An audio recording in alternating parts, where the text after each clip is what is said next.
పరిశుద్ధమైన ఘనమైన శ్రేష్టమైన నామానికి వందనాలు.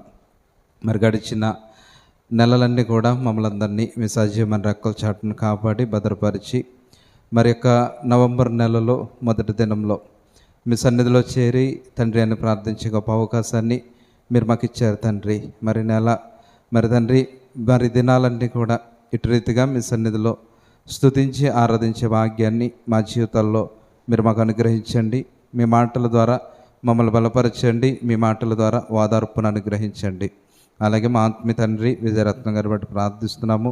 నీ కుమారులు బలహీన అయినప్పటికీ బలపరుస్తున్నారు తండ్రి, మీకు వందనాలు. ఇంకా సంపూర్ణమైన ఆరోగ్యమును నీ కుమారుడికి దయచేయండి. వారికి ఇచ్చినటువంటి భార్యను బట్టి బిడ్డలను బట్టి ప్రార్థిస్తున్నాం. వారికి ఆరోగ్యమును మీరు దయచేయండి.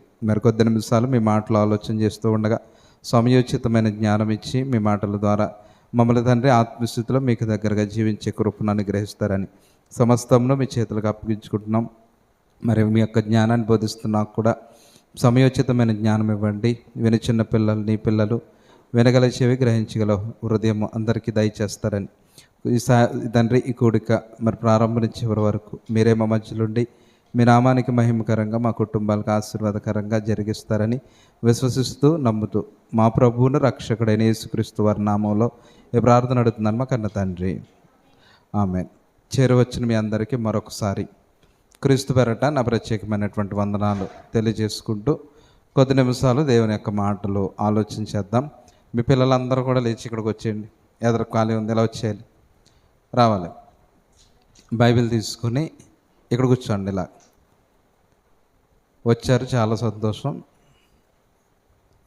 వీళ్ళు ఏమంటారంటే సండే స్కూల్ పెద్దలేదు, ఇక్కడ నాకు కనబడేలా కూర్చోవాలి. ఇటు పోవు, ఆయనకి సెకండ్ రో, రెండో లైన్. Okay, very good. దూరం దూరం కూర్చోండి. కరోనాలో డిస్టెన్స్ మెయింటైన్ చేశారు కదా, అంత వద్దు, కానీ అందులో 1/2 మీటర్ అనమాట. కూర్చోబెట్టుండు. రెడ్డి బాబు, అభి గారు, జేమ్స్ గారు, అనూప్ గారు, ఓకే. అర్లీ గారు కొంచెం ఎదుర్కొంటుండే. ఓకే, శ్రద్ధగా నేను చెప్తున్న మాటలు మీరు వినాలి. ఓకే, దేవుని సన్నిధికి రావడం ఎంత ప్రాముఖ్యమో దేవుని మాటలు విని వాటిని నేర్చుకోవడం కూడా అంతకంటే ఎక్కువ ప్రాముఖ్యం. మీరు అటు ఇటు పక్కన వాళ్ళు చూడకూడదు. ఒక అరగంట నేనేం చెప్పానో మధ్య మధ్యలో ప్రశ్నలు అడుగుతాను. అడిగిన వాళ్ళకి రేపు మొదటి వారం కదా గిఫ్ట్ ఉంటుంది, సరేనా? నేను కష్టమైన చెప్పను, ఈజీ క్వశ్చన్లు అడుగుతాను. కాబట్టి శ్రద్ధగా విని అవసరమైతే నోట్ చేసుకునే వాళ్ళు నోట్ చేసుకోండి. చేతులతో ఆటలతో ఇట్లతో ఆడకూడదు, సరేనా? ఇక్కడికి వచ్చి స్నాక్స్ తినకూడదు. స్నాక్స్ బయట తినేసి రావాలి, ఇక్కడ తినకూడదు స్నాక్స్. అర్థమైందా? నువ్వు తింటుంటే అందరు నీ వంక చూస్తారు. అప్పుడు నేను వాక్యం చెప్పడం మానేసి నిన్ను తిడతాను. ఓకే, సరే, జాగ్రత్తగా విందాం. ఈరోజు బైబిల్ పట్టణంలో 67వ కీర్తన మనం చదువుకుందాం. 5వ వచనం నుంచి ఒకసారి మనం ఆలోచన చేస్తే, దేవా ప్రజలు నిన్ను స్తుతించుదురుగాక, ప్రజలందరూ నిన్ను స్తుతించుదురుగాక. ఇదిగోండి, అప్పుడు భూమి దాని ఫలమును ఇచ్చును. అంటే భూమి ఎప్పుడు తన ఫలాన్ని ఇస్తుందంట? ఈ ప్రజలందరూ దేవుణ్ణి స్తుతించినప్పుడు, ప్రజలందరూ నిన్ను స్తుతించురుగాక. అలా స్తుతించినప్పుడు భూమి ఏం చేస్తుందంట? దాని ఫలమును ఇచ్చును. దేవుడు, మా దేవుడు మమ్మును ఆశీర్వదించును, దేవుడు మమ్మును దీవించును. బోధిగంత నివాసులందరూ ఆయన యందు భయభక్తులు నిలుపుదురు. అర్థమైంది అనుకుంటున్నాను. ఈరోజు ప్రతిదినము కూడా మనకు తినుటకు ఆహారము, ధరించుటకు వస్త్రము, ఉండుటకు నివాసాలు ఇస్తున్నారని అంటే దాని వెనుకున్నటువంటి కారణం ఏంటి అని అంటే, ఇక్కడ కీర్తనకారుడు చెప్తున్నాడు, మనం దేవుణ్ణి స్తుతిస్తున్నాం కాబట్టి, దేవుణ్ణి ఆరాధిస్తున్నాం కాబట్టి ఈరోజు ఆకలి బాధలు అనేవి చాలా తక్కువ మన ప్రాంతంలోనే. ఈ కోనసీమ ప్రాంతం దాటి అవతలకి వెళితే సరైనటువంటి ఆహారం వాళ్ళకు ఉండదు. ఎందుకంటే మన ప్రాంతంలో ప్రతి దినము కూడా, సంవత్సరం పొడుగునా కూడా ఏం జరుగుతాయనంటే, ప్రతి దినము ఏదో ఒక పేరు చెప్పి కూడికలు జరుగుతాయి.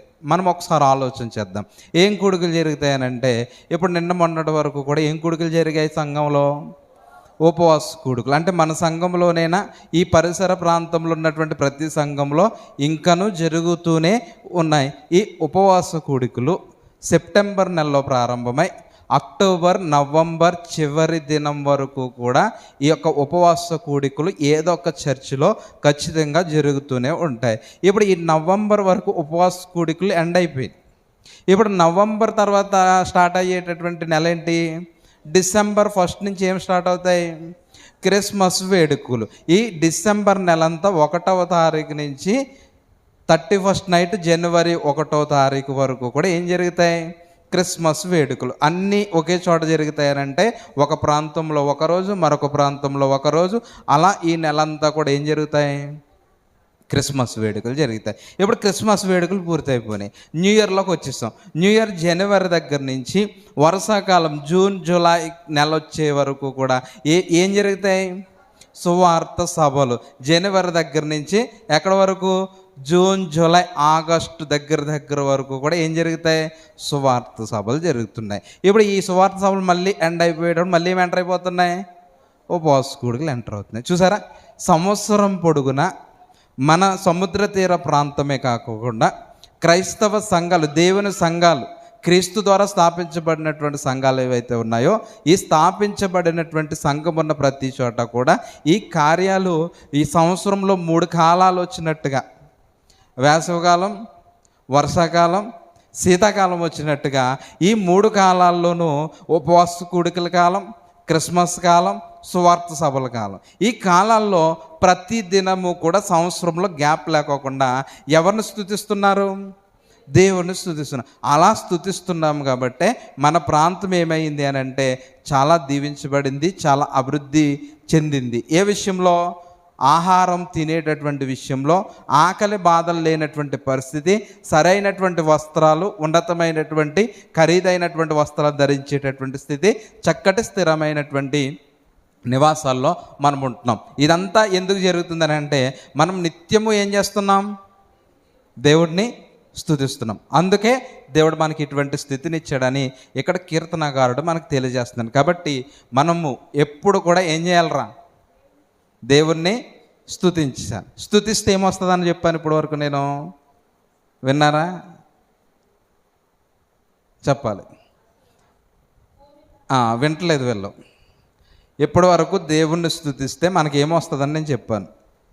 రెడ్డి గారు వినలేదు, అభిలాష్ గారు వినలేదు, జేమ్స్ గారు వినలేదు, అనూప్ గారు వినలేదు. మళ్ళీ నెక్స్ట్ ప్రశ్న అడుగుతాను, మీరు రెడీగా ఉండండి. ఓకే, ఇప్పుడు చెప్తాను, మళ్ళీ అదే అడుగుతాను. ఇప్పుడు మనల్ని దేవుడు దీవించాలంటే మనం ఏం చేయాలి? దేవుణ్ణి స్తుతిస్తున్నాము కాబట్టి స్తుతిస్తే ప్రతి అవసరతను కూడా దేవుడు తీరుస్తాడు. ఇప్పుడు దేవుడిని ఎలా స్తుతించాలి? ప్రశ్న మళ్ళీ ఇది మీరు చెప్పకండి, నేను చెప్తాను మీకు. దేవుణ్ణి ఎలా స్తుతించాలి? ముందొకసారి మనం ఆలోచన చేసాం, ఇప్పుడు కూడా ఆలోచన చేద్దాం.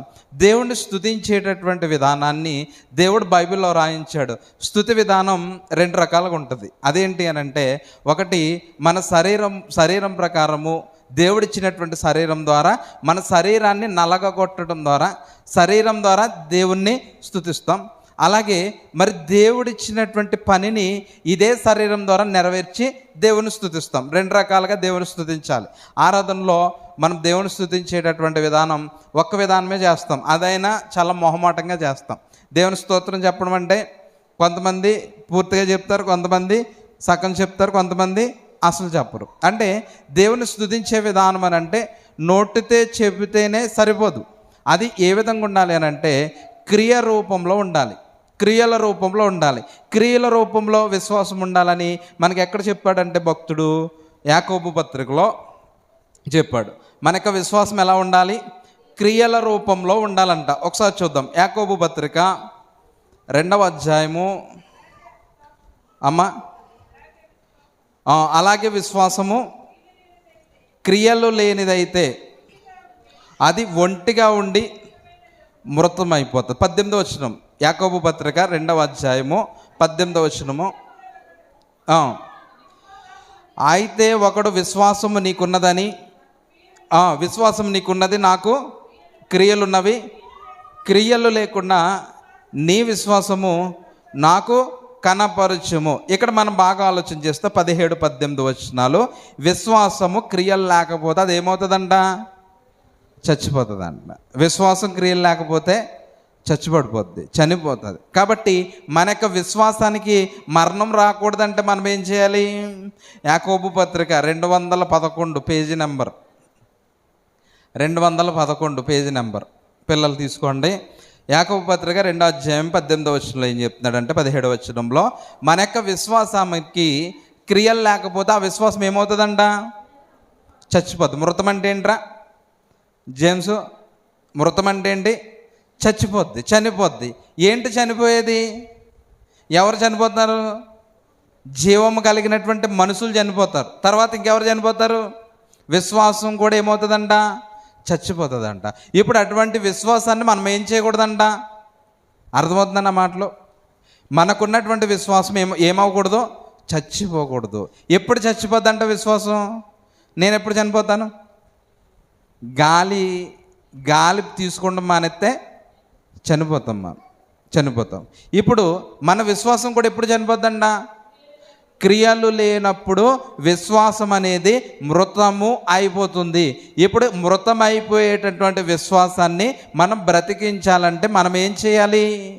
క్రియలు చేయాలి. ఇప్పుడు క్రియలు లేకపోతే, క్రియలు లేనటువంటి విశ్వాసం మనము చేస్తే, ఒక చనిపోయినటువంటి శవాన్ని ఏం చేసినా దానివల్ల మనకు ప్రయోజనం ఉంటుందా? ఉండదు. ఒకవేళ నేను చనిపోయిన తర్వాత నా వల్ల ఏమైనా ఉపయోగం ఉంటుందా? ఎప్పటి వరకు నాతో ప్రయోజనం? నా దేహంలో దేవుడు పెట్టినటువంటి దీపం ఆత్మ ఉండగానే నాతో ఎవరికైనా అవసరం ఉంటుంది. నా కుటుంబానికైనా, సమాజానికైనా, నేను ఎక్కడైతే పనిచేస్తున్నా నా సంస్థకైనా ఎప్పటి వరకు ప్రయోజనం? నా దేహంలో దేవుడు పెట్టిన దీపం ఆత్మ ఉన్నంత వరకే దేవునికి ప్రయోజనం. ఇప్పుడు నా యొక్క ఆత్మ చచ్చిపోయింది, మృతమైపోయింది.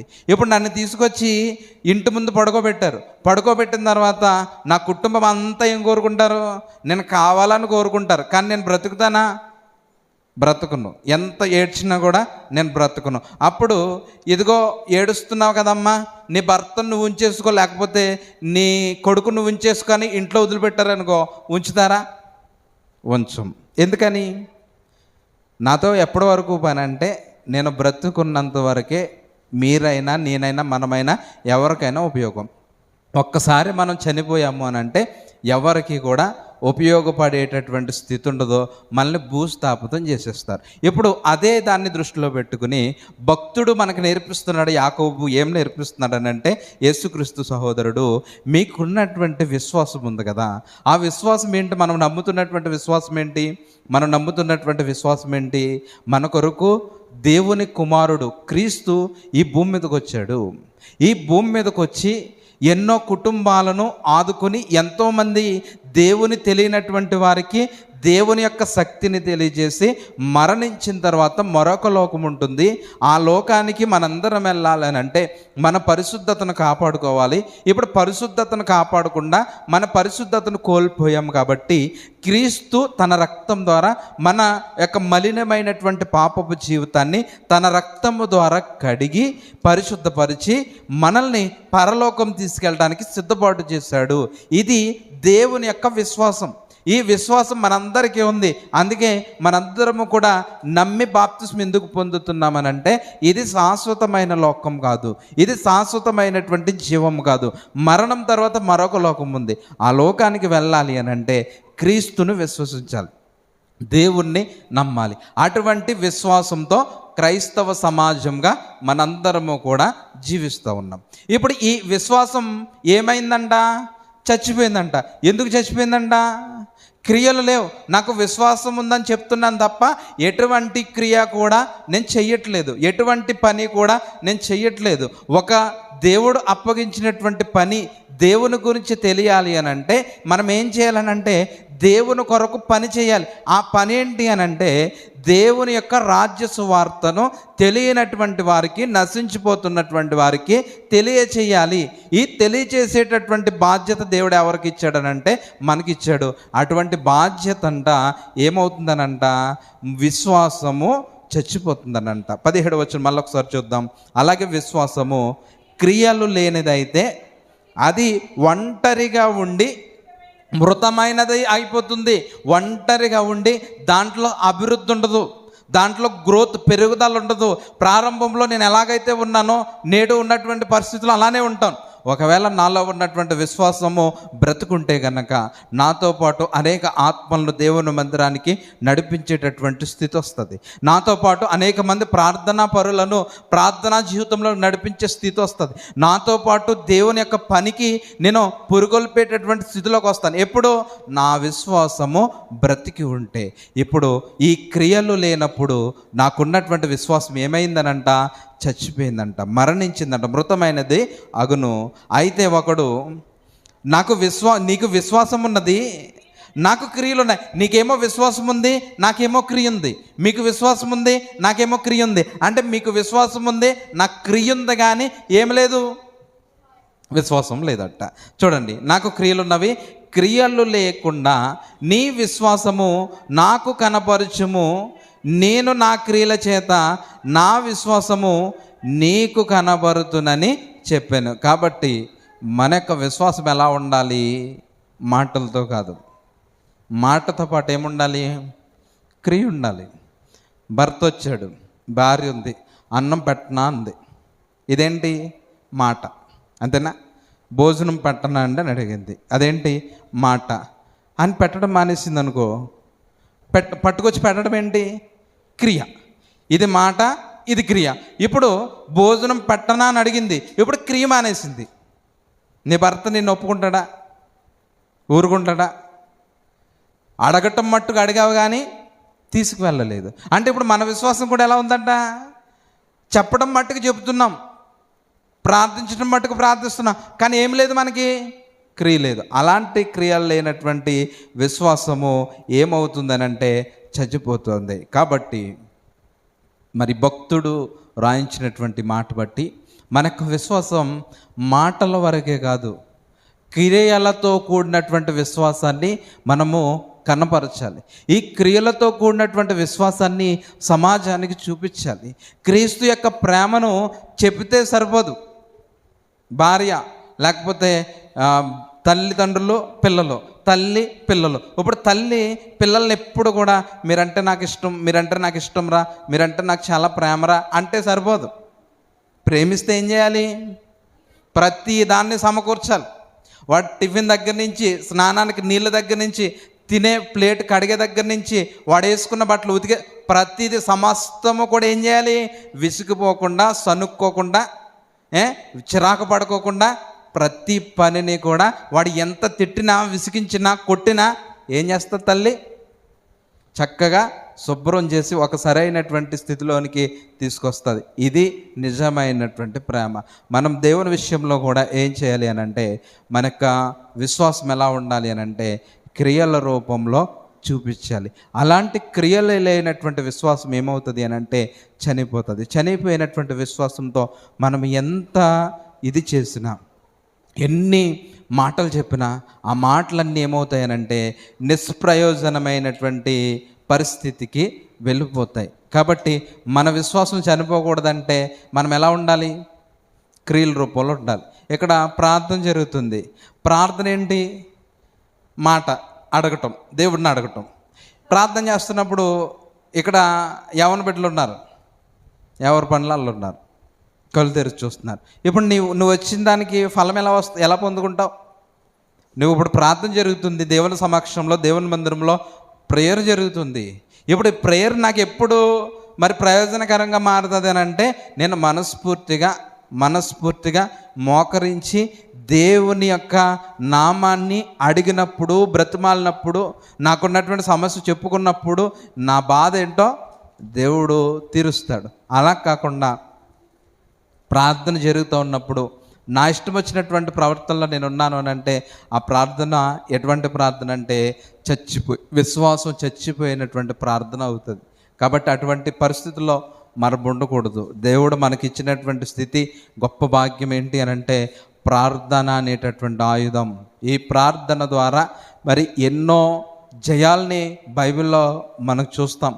సద్రకు, మేషకు, అబేద్నెగో, మరి ఆ యొక్క రాజు మరి ఆ యొక్క ప్రతిమకు మొక్కమన్నప్పుడు మేము మొక్కనన్నారు. వాళ్ళని కాపాడింది ఏంటి? దేవుని యొక్క శక్తి, వాళ్ళ యొక్క ప్రార్థనా జీవితం, వాళ్ళ యొక్క విశ్వాసము కలిగినటువంటి విశ్వాసపు జీవితాన్ని బట్టే వాళ్ళు కాపాడబడ్డారు అని అంటే, ఈరోజు దేవుడు ఇంత గొప్ప శక్తి. ప్రార్థన అనగానే ఏంటి అని అంటే దేవునితో మాట్లాడటం. ఇప్పుడు మనం దేవుడితో మాట్లాడుతూ ఉన్నప్పుడు మన ప్రవర్తన ఎలా ఉండాలి చెప్పండి? నువ్వు దేవుడితో మాట్లాడుతున్నప్పుడు నీ ప్రవర్తన ఎలా ఉండాలి? దేవుడు అంటే ఎవరు? దేవుడు అంటే ఇలా మాటలతో చెప్తే కలిగినటువంటి ఆయన కాదు. దేవుడు ఈ సర్వాన్ని కలిగించిన దేవుడు. మొన్న ఈ ప్రకృతిని చూసినప్పుడు, మరి ప్రకృతిలో మార్పులు ఏర్పడినప్పుడు, భయంకరమైనటువంటి గాలి మన మీదకి వచ్చినప్పుడు మనకి ఎంత భయం పడ్డాం. అటువంటి గాలిని కలిగించినటువంటి దేవునితో మాట్లాడాలంటే మనం ఇంకెంత జాగ్రత్తగా ఉండాలి ఒకసారి ఆలోచన చేయండి. దేవుడు అని అంటే, దేవునితో మాట్లాడటం అని అంటే అది సామాన్యమైనటువంటి విషయం కాదు. మనకు అర్థం కావట్లేదు. చాలా చిన్న చూపు చూస్తున్నాం. దేవుని సన్నిధిలో నిర్లక్ష్యాన్ని చూపిస్తున్నాం. దేవుని సన్నిధిలో దేవునికి నచ్చినట్టుగా మనం ఉండట్లేదు. మనకు నచ్చినట్టుగా మనం ఉంటున్నాం. మన ఆలోచనలో మనం వెళ్ళిపోతూ ఉన్నాం. మన యొక్క ఆలోచన ఎంత ప్రమాదకరమైనటువంటి ఆలోచనలు అని అంటే, దేవుని నామాన్ని అన్యజనుల మధ్య కించపరిచే విధంగా, అవమానపరిచే విధంగా మన యొక్క భక్తి అనేది నేడు మందిరాల్లో చేస్తూ ఉన్నాం. ఇలా చేసినటువంటి భక్తి ఏం భక్తి అని అంటే నిష్ప్రయోజనమైనటువంటి భక్తి. ఆ భక్తి వలన ఎవరికి ఉపయోగం అనేది ఉండదు. వినుట వలన విశ్వాసం కలుగుతుంది అన్నాడు.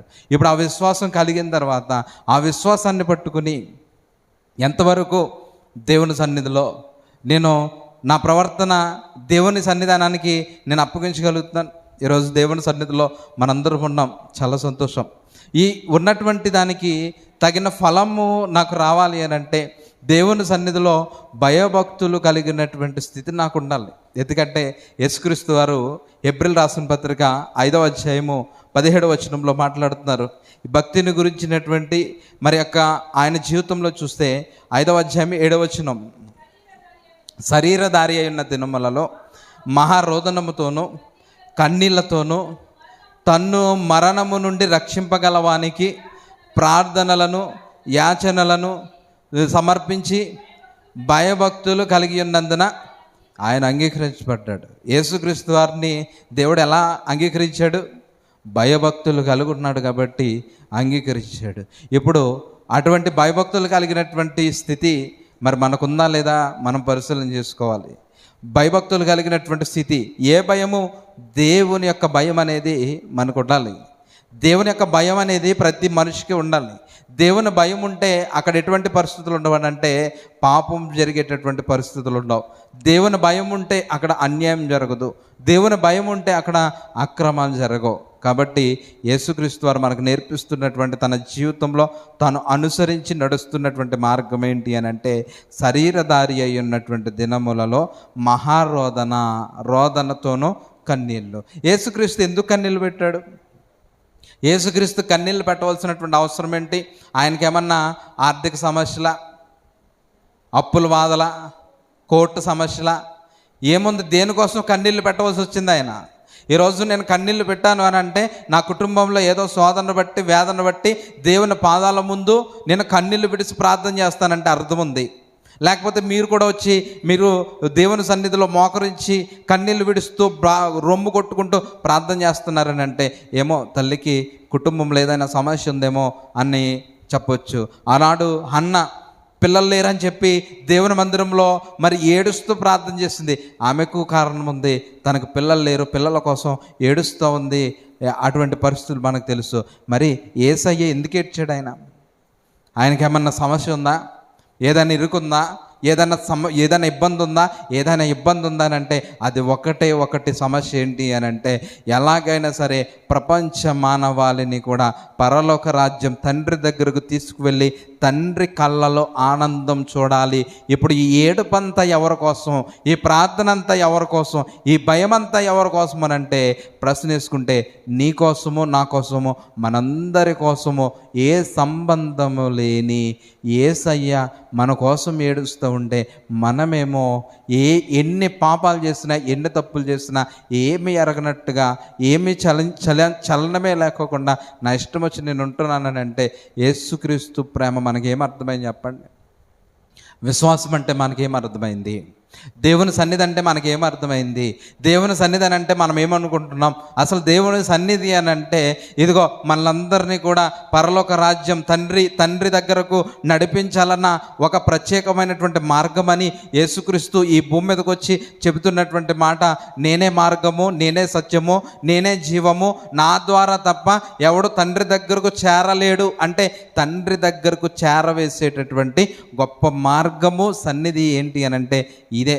మనం ఇక్కడ చేరి ప్రార్థిస్తున్నామనంటే ఈ సన్నిధి మనల్ని ఎక్కడికి నడిపిస్తుంది అని అంటే పరలోకానికి నడిపిస్తుంది. మనకేమర్థమైంది? దేవుడు పరలోకానికి నడిపిస్తాడు. పరలోకానికి చేరాలి అని అంటే ఈ భూమి మీద ఈ లోకమంతా కూడా నేత్రాస, శరీరాస, జీవపు డంబముతో నిండిపోయింది.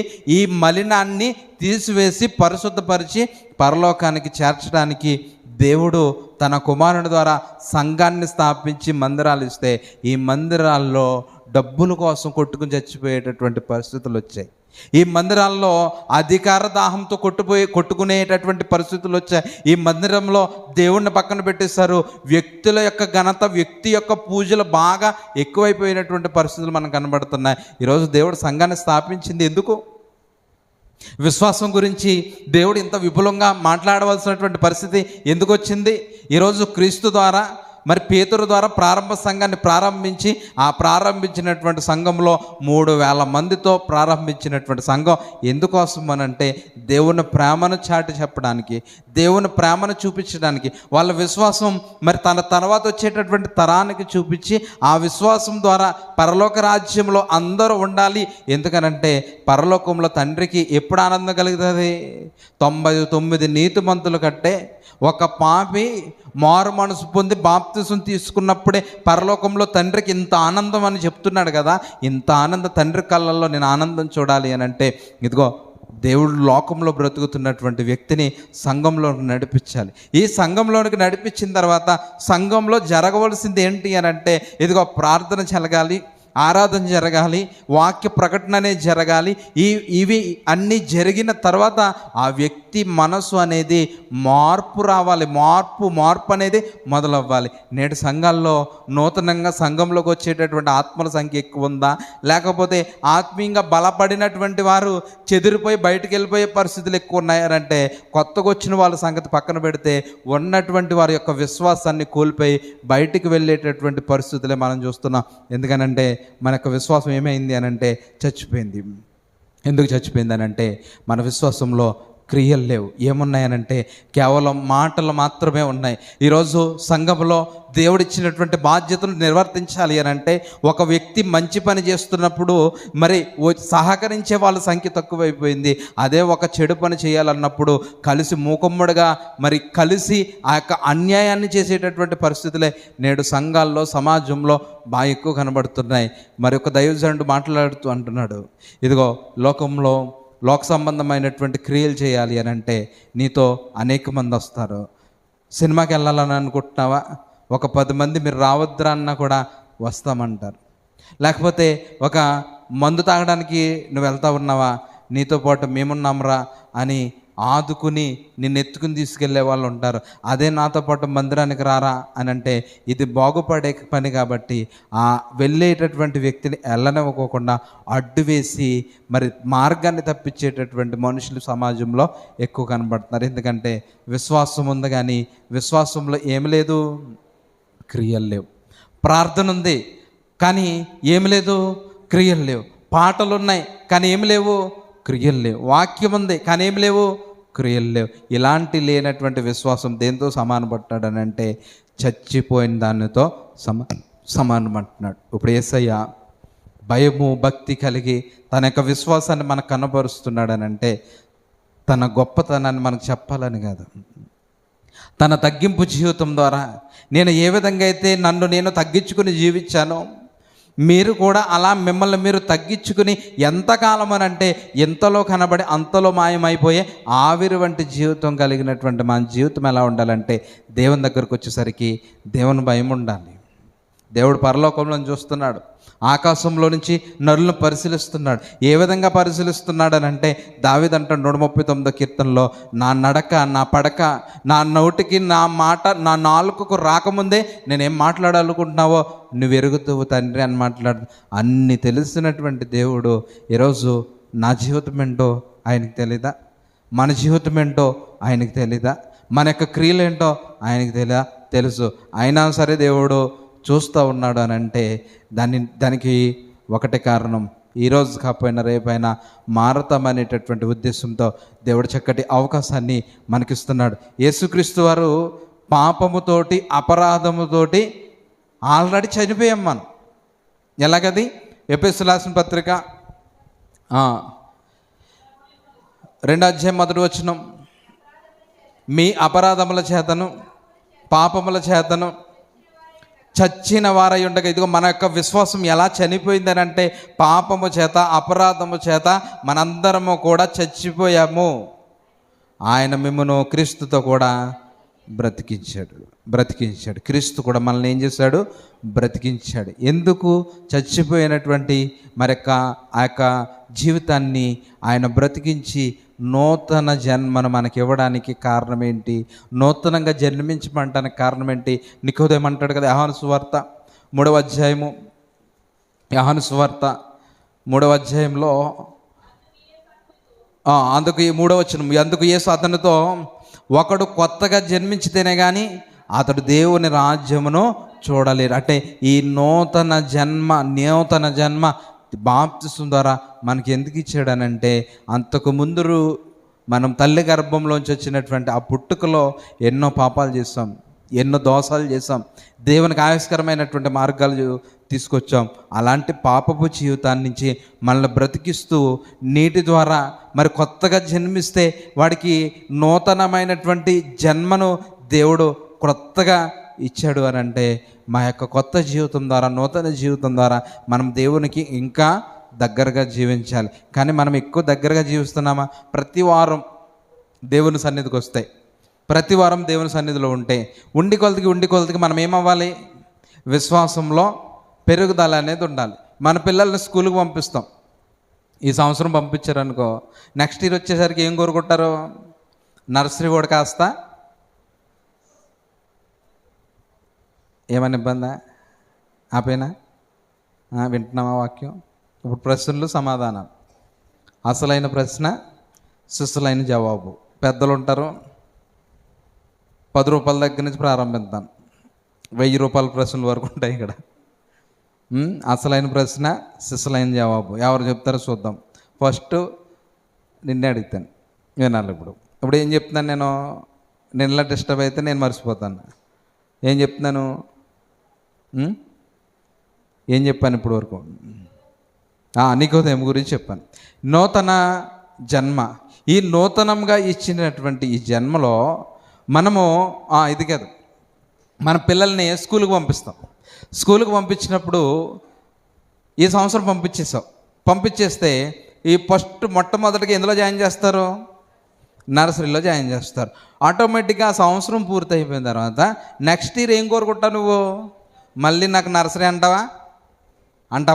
ఏమంటావు?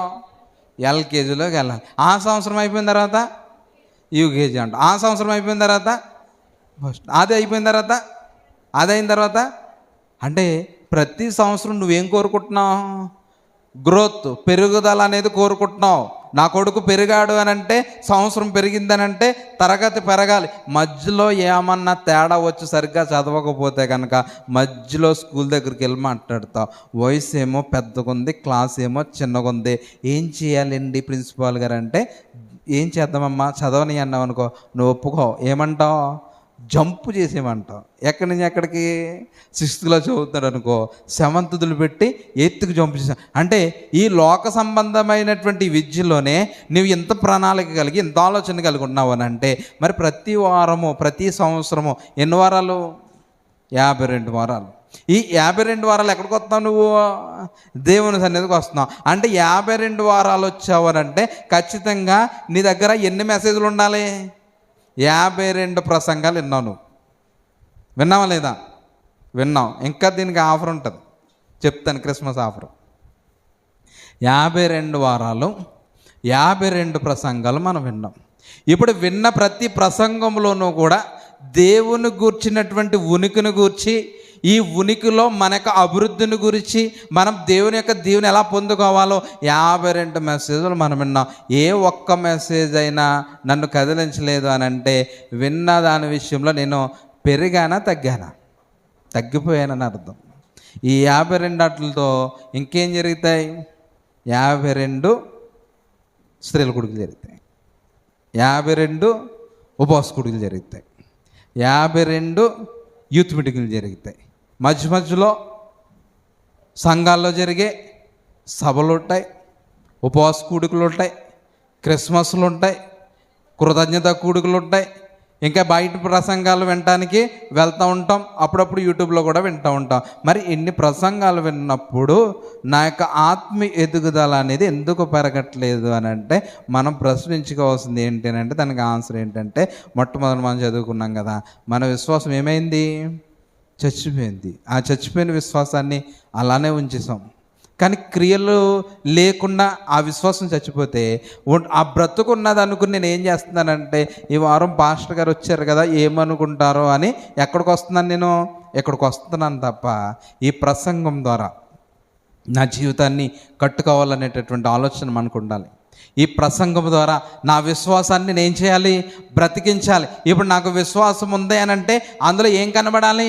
క్రియలు కనబడాలి. చాలామంది చూడండి చాలా గొప్పగా చెప్తారండి, వారు నన్ను అడగకపోదురు నేను చేసేద్దాను కదా అంటారు. ఒకవేళ నిజంగా అడిగితే ఏమంటారు? వాళ్ళు ఇప్పుడే వాళ్ళకి ఇచ్చేసిండ్రా అంటాడు. నిజమండి, ఇది నేను చాలాసార్లు అనుభవించాను. ఒరే అప్పు కావాలరా, ఇంత కావాలరా అంటే ఒరే జస్ట్ ముందు అడగవలసిందిరా, వేరే వాళ్ళకి ఇచ్చేసాను అంటారు. అంటే ఈ సమాజం యొక్క తీరు ఎలా ఉంటుంది? మాట ఉంటుంది అంతే, ఏముండదో క్రియ ఉండదు. ఇది మనకు బాగా తెలుసు. అందరూ అంటారు నన్ను అడిగితే నేను చేస్తానంటారు, నిజంగా అడిగితే ఇప్పుడు అయిపోయింది లేదంటారు. కాబట్టి మన యొక్క విశ్వాసం ఎలా ఉండాలంటే మాటలతో కాదు, మాటతో పాటు ఏముండాలి? క్రియల రూపంలో ఉండాలి. ఆయన ప్రేమిస్తున్నాం అని అంటే ఇదిగో మరి యోహాను సువార్తలో చివరి అధ్యాయంలో మరి యేసుక్రీస్తు వారు ఆయన అడుగుతాడు. ఒకసారి చూద్దాం.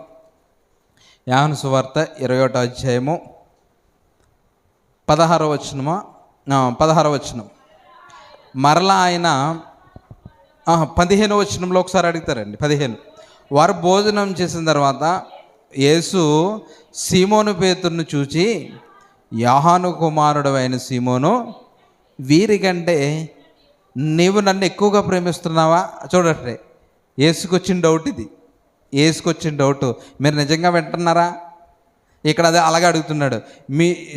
సీమోను పేతురును చూసి, యోహాను కుమారుడు అయిన సీమోను, ఇక్కడున్న వీళ్ళందరికంటే నువ్వు నన్ను ఎక్కువ ప్రేమిస్తున్నావా అని అడిగాడు. అప్పుడు అతను అంటాడు, అవును ప్రభువా, నేను నిన్ను ప్రేమిస్తున్నాను అన్నాడు. తర్వాత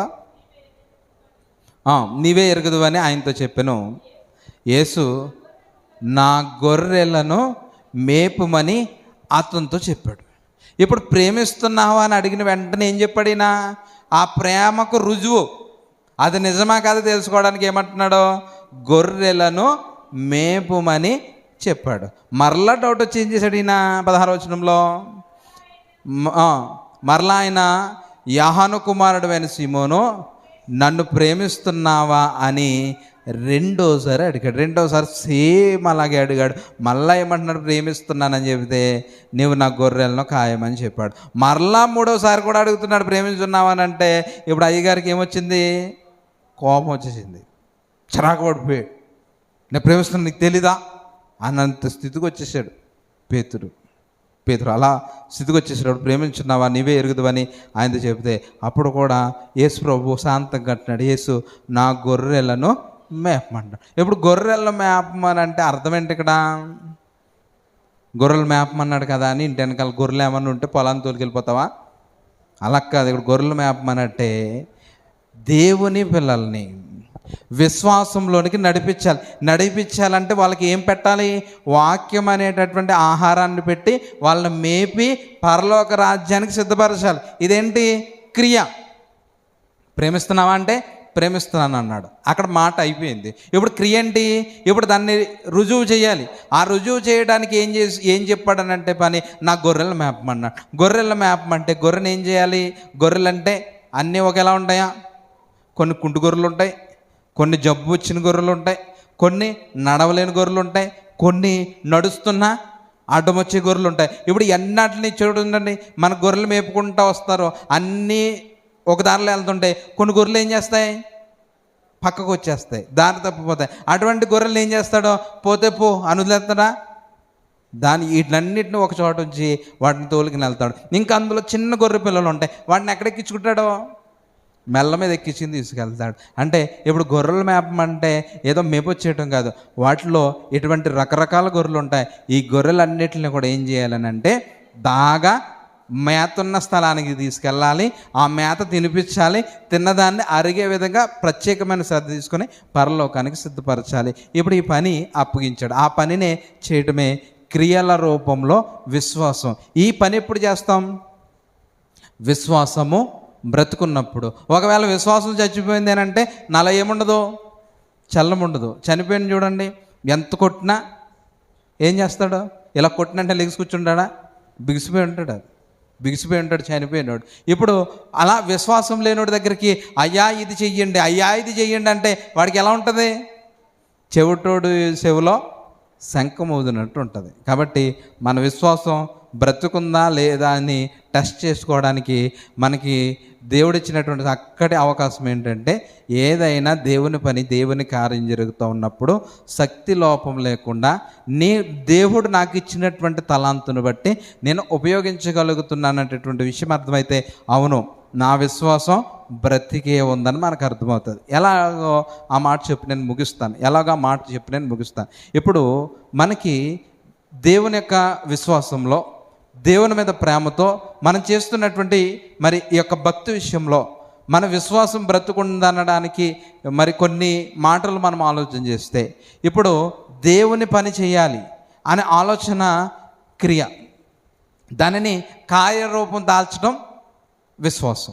ఇప్పుడు క్రియలతో కూడినటువంటి విశ్వాసం ఉండాలి అని అంటే ఒక మాటతోనే కాదు, మన క్రియల రూపంలో చెయ్యాలి. అది ఎలా చెయ్యాలి అని అంటే దేవుడు చెప్పినటువంటి మాట ఏంటి అని అంటే, మన భక్తి చూపించేటటువంటి విషయంలో నిజమైనటువంటి భక్తి ఏది అని అంటాడంటే, యాకోబు 1వ అధ్యాయము 20వ వచనమా 27వ వచనం, తండ్రి అయిన దేవుని ఎదుట పవిత్రమును నిష్కలంకమునైన భక్తి ఏదనగా, ఇదిగోండి దిక్కులేని పిల్లలను, విధవరాండ్రను వారి ఇబ్బందిలో పరామర్శించుటయు, ఇహలోక మాలిన్యము తనకంటకుండా తన్ను తాను కాపాడుకుంటూ. ఇప్పుడు మన విశ్వాసాన్ని పరిష్కరించుకునేటటువంటి విషయంలో నిజమైనటువంటి భక్తి ఏది అని అంటే, దిక్కులేని పిల్లలను ఆదరించడం. ఈరోజు మనకు సమాజంలో ఎక్కువగా అనాథాశ్రమాలు కనబడుతున్నాయి. క్రైస్తవ మిషనరీలు స్థాపించారు. అమ్మ అనాథాశ్రమం అని ఇంకా చాలా అనాథాశ్రమాలు మనకు కనబడుతున్నాయి. ఇవి మిషనరీస్ ప్రారంభించారు. ఎందుకు ప్రారంభించారు ఈ మిషనరీ? వాళ్ళలో విశ్వాసం ఉంది. ఇప్పుడు ఆ విశ్వాసం ఎలాగుంది? బ్రతుకుంది. ఇప్పుడు ఆ బ్రతుకున్నటువంటి విశ్వాసం ఏం చెప్తుంది అని అంటే, ఇదిగో నీ పిల్లలు 3 పూట్ల కడుపు నిండా ఆహారం తింటున్నారు, తల్లి తండ్రులు లేనటువంటి దిక్కులేని పిల్లలు సమాజంలో రోడ్డు మీద పడిపోయారు, వాళ్ళని పట్టించుకునేటటువంటి ఆలోచన ఎవరికి వచ్చింది? మిషనరీకి వచ్చింది. ఎందుకు వచ్చింది? విశ్వాసం, క్రియ, ప్రేమ ఇది బ్రతుకుంది కాబట్టి వచ్చింది. తర్వాత విధవరాండ్రను వారి ఇబ్బందిలో పరామర్శించుటే. అనేక ఓల్డ్ ఏజ్ హోమ్స్ సమాజంలో కనబడుతున్నాయి. ఈ ఓల్డ్ ఏజ్ హోమ్స్ ఎందుకు స్థాపించబడ్డాయి అని అంటే, ఇదిగో వాళ్ళలో ఉన్నటువంటి విశ్వాసం బ్రతుకుంది కాబట్టి. మరి కన్న పిల్లలు తరిమేస్తే రోడ్డు మీద పడిపోయారు. ఇప్పుడు మా తల్లి తండ్రిని నేను బాగానే చూసుకుంటున్నాను దేవుని ప్రేమ చేత. ఇప్పుడు తల్లి తండ్రిని చూడనటువంటి అభాగ్యులు చాలామంది సమాజంలో ఉన్నారు. ఇప్పుడు అలాంటి వాళ్ళకి ఆ తల్లుల్ని నేను ఆదరించాలనేటటువంటి స్థితి ఎలా వచ్చింది అని అంటే, వాళ్ళలో ఏం బ్రతుకుంది అని అంటే విశ్వాసం బ్రతుకుంది. వాళ్ళలో విశ్వాసం బ్రతుకుంది అనడానికి ఇవి సాక్ష్యాలు కనబడుతున్నాయి. ఇప్పుడు మనలో విశ్వాసం బ్రతుకుంది అనడానికి నేను దేవుని కోసం ఏం చేస్తాను? మనం ఆలోచన చేసుకోవాలి. ఇప్పుడు నాలో నా విశ్వాసం బ్రతుకుందని అనడానికి నేను దేవుని కొరకు ఏం చేశాను? ఇప్పుడు ప్రతిరోజు ప్రతి దినాన్ని నేను చూస్తున్నాను. ఈ ప్రతి దినములో ఎన్నో విషయాలు నా కళ్ళ ముందు కనబడుతూ ఉన్నాయి. ఈ విషయాలను బట్టి ఇదిగో ప్రతి దినము 3 పూట్ల నేను ఆహారం తింటాను. ఈ 3 పూట్ల ఆహారం లేకోకుండా ఆకలి బాధలతో ఉన్నటువంటి వారు కొంతమంది ఉన్నారు. వాళ్ళని ఆదరించాలనేటటువంటి ఆలోచన ఎప్పుడన్నా వచ్చిందా? ఇదిగో అనేక మంది సువార్తను ప్రకటించబడకుండా, సువార్త మనకైతే దేవుని ప్రేమ తెలిసింది, మరణం తర్వాత మరొక లోకం ఉందని తెలిసింది, మన యొక్క పాపపు జీవితాన్ని ఎలా కడుక్కోవాలో, ఎలా పరిశుద్ధపరచుకోవాలో మనకు తెలిసింది. ఇటువంటి పరిశుద్ధపరుచుకునేటటువంటి క్రియ తెలియకోకుండా అనేక మంది అభాగ్యులు మరి బ్రతుకుతూ ఉన్నారు. వాళ్ళ పరిస్థితి ఏంటి అనే ఆలోచన ఎప్పుడన్నా వచ్చిందా మనకి? నేను చనిపోయాను అని అంటే నాకు బాప్తిస్మం ఉంది, నా పాపాలన్నీ కడిగేసుకున్నాను, ప్రతి వారం ఆరాధనకు వస్తున్నాను, బల్లారాధనలో పాలువంపులు పొందుతున్నాను, దేవుడు నా పాపపు జీవితాన్ని క్షమించాడు, ఒకవేళ నేను ఇప్పుడే మరణిస్తే కనుక నేను పరలోకం వెళ్తాను అనే విశ్వాసంతో మనం బ్రతుకుతున్నాం. ఇప్పుడు సమాజం చూస్తే అన్యజనులు దేవుడి గురించి తెలియక, పరలోకం గురించి తెలియక, పాపాన్ని ఎలా కడుకోవాలో తెలియక అనేక మంది అభాగ్యులు చెడు వ్యసనాలకు బానిసలైపోయి తిరుగుతూ ఉన్నారు. అటువంటి వాళ్ళని రక్షణలోనికి నడిపించాలనే ఆలోచన ఎప్పుడన్నా వచ్చిందా మనకి? వచ్చింది అని అంటే ఖచ్చితంగా మనలో ఉన్నటువంటి విశ్వాసం బ్రతుకున్నట్టు. ఒకవేళ రాలేదు అని అంటే ఎవరు ఏమైపోతే నాకేంటి, నేను నా కుటుంబము బాగున్నాము కదా అని అనుకుంటే కనుక మనలో ఉన్నటువంటి విశ్వాసం చచ్చిపోయినటువంటి విశ్వాసం. అలాంటి విశ్వాసం మనకు ఉన్న ఒకటే, లేకపోయినా ఒకటే. మనలో విశ్వాసం ఎలా ఉండాలి అని అంటే క్రియల రూపంలో ఉండాలి. ఆ క్రియ ఏం చేస్తావు దేవుని కోసం? శారీరక శ్రమనిస్తావా? ఇయ్యి, దేవుడు చూస్తాడు, దేవుడికి తెలుసు. లేకపోతే నేను శారీరక శ్రమ ఇవ్వలేను, నాకున్నటువంటి కలిమిలో నుంచి, లేకపోతే నాకు ఇదిగో దేవుని సువార్త పని కొరకు ఇదిగో ఇది ఇస్తాను అని అంటావా? ఇవ్వు. నీ విశ్వాసం క్రియల రూపంలో కనబడుతుంది. నేను ఇవేమీ చేయలేను, ఒక చక్కటి మరి స్థిరమైనటువంటి పద్ధతిలో మరి ఈ కార్యక్రమాలన్నింటినీ లీడ్ చేసేటటువంటి శక్తి నాకుంది, వీటన్నిటిని లీడ్ చేసి ఇదిగో సంఘం అంతటిని కూడా ఒక చక్కటి క్రమమైనటువంటి మార్గంలో నడిపించగలిగేటటువంటి శక్తి ఉందంటావా? అటువంటి రూపంలో నీ విశ్వాసాన్ని చూపించు. అలా చూపించినప్పుడే సంఘానికి ఏం కలుగుతుంది అని అంటే క్షేమాభివృద్ధి కలుగుతుంది. ఇవేమీ లేకుండా లోకానుసారమైనటువంటి ఆలోచనలతో మరి మనం ఉన్నాము అని అంటే మన ఆత్మీయ జీవితం క్షీణించిపోవడమే కాకుండా మనకున్నటువంటి అహంకారాన్ని బట్టి, గర్వాన్ని బట్టి, నాకున్నటువంటి దాన్ని బట్టి నా చుట్టూ ఉన్నటువంటి అనేక మంది విశ్వాస జీవితాన్ని పాడు చేసేటటువంటి పరిస్థితులు వస్తాయి. ఇప్పుడు మనం ప్రశ్నించుకుందాం. ఎవరి వరకు వద్దు, ఎవరో చెప్పారని, ఎవరో అన్నారని, ఎవరో చేశారని కాదు. ఇప్పుడు నాకు విశ్వాసం ఉంది. ఇప్పుడు నాలో ఉన్నటువంటి విశ్వాసం బ్రతికుందా, చచ్చిపోయిందా? ఒకవేళ నా విశ్వాసం బ్రతుకుంటే కనుక నేను దేవుని కొరకు ఏదో ఒక పని చేయాలి, అన్యజనుల దగ్గరకు సువార్త యొక్క పరమార్థాన్ని తీసుకువెళ్ళాలి. ఒకవేళ నేను తీసుకువెళ్ళే పరిస్థితిలో నేను లేనా? అనేక మంది దైవజనులు అలా వెళ్ళి చెప్పేటటువంటి వాళ్ళు ఉన్నారు. వాళ్ళకి సహకారం అందించి, వాళ్ళని ప్రోత్సహించి, సంఘము ద్వారా మీరు వెళ్ళి ప్రకటించండి అని ప్రోత్సాహం ఇచ్చేటటువంటి స్థితిలోనికి మనం వెళ్ళాలి. అప్పుడే మనకు విశ్వాసం బ్రతికి వృద్ధిలోనికి వెళ్తుంది. ఒకసారి చూద్దాం చివరిగా మాట. యాకోబు పత్రిక 2వ అధ్యాయము 17వ వచనం. అలాగే విశ్వాసము క్రియలు లేనిదైతే అది ఒంటిగా ఉండి మృతం అయిపోతుంది. ఒంటరిగా ఒక్కటిగానే చచ్చిపోద్ది. ఇప్పుడు అదే విశ్వాసం క్రియలు ఉంటే కనుక నేనున్నా లేకపోయినా, మీరున్నా మీరు లేకపోయినా, మీరు విత్తినటువంటి ఆ విత్తు ఏదైతే ఉందో ఫలించి అభివృద్ధి పొంది శాఖోపశాఖలుగా ఎదిగి ఆ శాఖల మధ్యలో అనేక పక్షులు వచ్చి గూళ్ళు కట్టుకునే విధంగా మరి ఈ యొక్క మరి సంఘం యొక్క క్షేమాభివృద్ధి అనేది ఉంటుంది. కాబట్టి అందుకే ప్రాముఖ్యం చెప్తున్నాడు, మన విశ్వాసం క్రియల రూపంలో ఉండాలి. మాట కాదు క్రియల రూపంలో ఉండాలి. అలా క్రియల రూపంలో ఉన్నటువంటి విశ్వాసం ఏ విధంగా ఉండాలి అని అంటే ఒంటిగా చచ్చిపోకూడదు. అది చచ్చిపోతే ఏముండదు. అదే విత్తనం చచ్చిన తర్వాత బ్రతికితే నూతన శరీరం ధరించుకొని మొక్క పెద్ద వృక్షంగా మారి ఆ వృక్షము కింద భూమి అడుగు భాగంలో ఉన్నటువంటి నీటిని వేళ్ళ ద్వారా తను తాగి బలం పొందుకొని మరి మహావృక్షమైపోయి ఆ వృక్షంలో శాఖోపశాఖలుగా ఎదిగి ఆ శాఖల మధ్యలో అనేకమైనటువంటి పక్షులు వచ్చి నివాసం ఉండి ఆ శాఖల నీడలో అనేక జంతువులు వచ్చి ఆ నీడలో ఆశ్రయం పొందుతున్నాయని అంటే ఆ విధమైనటువంటి విశ్వాసంలో మన యొక్క క్రియలు కలిగినటువంటి విశ్వాసం ద్వారా అటువంటి అభివృద్ధిని మనం సాధించగలుగుతాం. కాబట్టి మనుషుల మాటలు మనం హృదయంలో పెట్టద్దు, మనుషుల ఆలోచనలో మనం వెళ్ళొద్దు. మనిషి ఏం చేస్తాడనంటే తప్పు మార్గంలోకి నడిపిస్తాడు. ఇప్పుడు దేవుని సహాయం కోరుతాం, దేవుని అడుగుదాం, తండ్రి ఒకవేళ క్రియలు ఉన్నటువంటి విశ్వాసం నాకు ఉండాలి అనంటే, నా చచ్చిపోయినటువంటి నా విశ్వాసం తిరిగి బ్రతకాలి అని అంటే నేనేం చేయాలి? దేవుని అడుగుదాం. అటువంటి విశ్వాసంలో తండ్రి ఇదిగో ఇటువంటి విశ్వాసంలో నేను బ్రతకాలి అని అంటే, ఇదిగో నా విశ్వాసం చచ్చిపోతే గనక ఎటువంటి మాట వినబడుతున్నా ఈ సువార్తను గురించి ఏ విధమైనటువంటి చలనం నాకు లేదనంటే నాలో విశ్వాసం లేదు తండ్రి, చచ్చిపోయింది. ఈ చచ్చిపోయినటువంటి విశ్వాసాన్ని తిరిగి బ్రతికించేసాయా అని మనందరము కూడా ప్రార్థన చేయాలి. ఒకవేళ అలా కాదు, నాలో విశ్వాసం బ్రతుకుంది అని అంటే ఖచ్చితంగా 100% నేను చెప్పగలను, మీరు ఎక్కడికి వచ్చారు అని అంటే ఖచ్చితంగా మీలో విశ్వాసం బ్రతికుందని నేను చెప్పగలను. ఎందుకనంటే చచ్చిపోయినటువంటి విశ్వాసం కలిగినటువంటి భక్తులు ఈ దినాన్ని చాలా వ్యర్థం చేశారు. గడిచిన నెలలన్నీ కూడా కాపాడి ఈ మొదటి దినంలో దేవుని సన్నిధిలో ఉండాలన్నటువంటి ఆలోచన ఏంటి అని అంటే, నీలో బ్రతుకున్నటువంటి విశ్వాసమే నిన్ను ఇక్కడికి నడిపించింది. ఇంకా చాలామంది ఉన్నారు, వాళ్ళు నడిపించలేదు అని అంటే నేను అనగలను, వాక్యం ప్రకారంగా చెప్పగలను. ఏంటంటే వాళ్ళలో ఉన్నటువంటి విశ్వాసం చచ్చిపోయింది. అందుకే దేవుని భయం లేదు.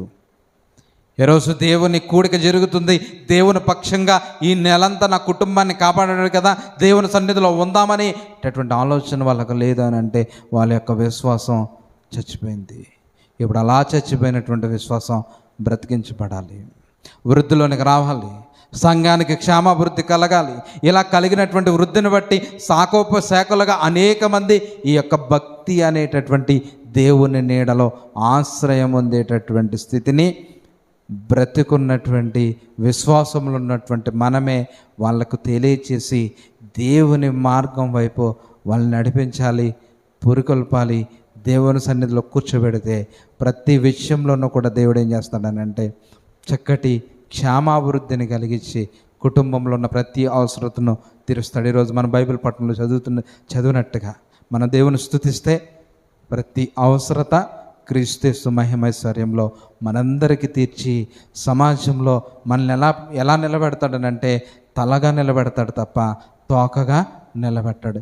ఇది అర్థమైనటువంటి ప్రతి ఒక్కరు కూడా ఏం చేస్తారనంటే విశ్వాసపు క్రియలు కలిగినటువంటి విశ్వాసంలో నడిచే ప్రయత్నం చేస్తారు. కాబట్టి ఈరోజు నుంచి ఈ మాటలు విన్నటువంటి మన యొక్క విశ్వాసం ఎలా ఉండాలంటే క్రియల రూపంలో కనపరిచేదిగా ఉండాలి. ఎక్కువ క్రియ ఉండాలి. క్రియతో పాటు మాట కూడా ఉండాలి. మాటలు క్రియలు కలిపి చేసినటువంటి విశ్వాసమే దేవుని దగ్గరికి మనల్ని నడిపిస్తుంది. కాబట్టి మనము ఈ మాటలను బట్టి మన విశ్వాస జీవితంలో ఇంకనూ బలపడి అనేక మందిని బలపరచాలని మనస్ఫూర్తిగా మీ అందరినీ కోరుతూ నా మాటలో ముగిస్తూ ఉన్నాను. దేవుడి మాటలు మన వినికిడిలో ఫలింపు చేయను గాక. ఆమేన్. అందరూ కూడా మోకరించండి, ప్రార్థన చేద్దాం. ప్రార్థన